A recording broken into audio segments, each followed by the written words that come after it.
This is Tom Dillon, the Lifetime Liberal. Today is Sunday, June 15th, 2025. The title of this rant is The World is a Dangerous Place, Part 100, and America's Spying Network Stinks. So we need intelligence, we need spying, we need allies. Things are getting very serious in the world right now.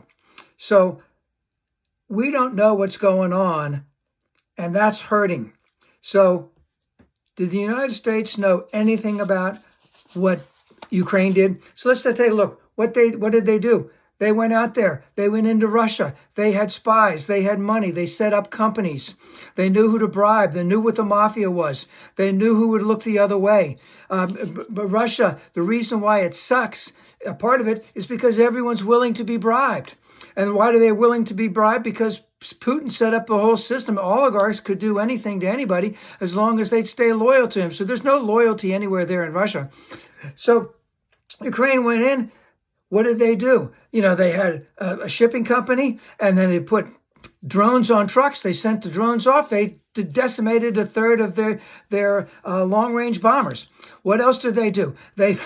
How did they do this? They had drones on a train. The drones went off. They shot the locomotive. It stopped the train. Guess what else was on the train? All kinds of tanks and other types of war-making vehicles.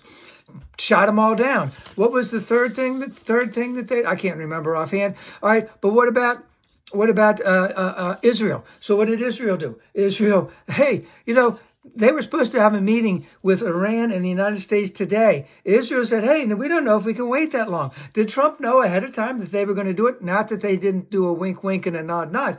But what did Israel do?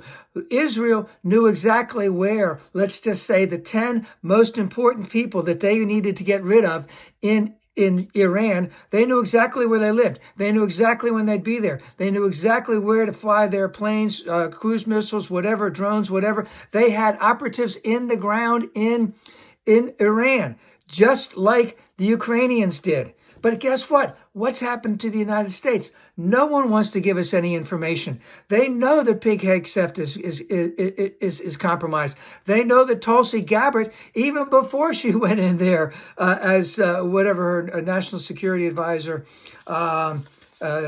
whatever, that she was a Russian, not a spy, but she very much agreed with the Russian point of view. They knew this at a time. They didn't want to do anything with the United States. They don't want the United States to have the information that they know could come back to get them. They're also well aware, which hasn't been publicized enough in the United States, that, hey, when Trump was in the first term, he asked for some specific information. And after that, the CIA was starting to say, hey, man, some of our operatives over in Russia are gone. Well, why? Because Trump gave that stuff to Putin. So the United States is in a very bad place. You need information. Information is vital across the world. This is a dangerous world right now. And a lot of things can happen, especially going on with Iran. And also the fact that he's not doing anything to help Ukraine shows that he is even more and more compromised than we might have thought before.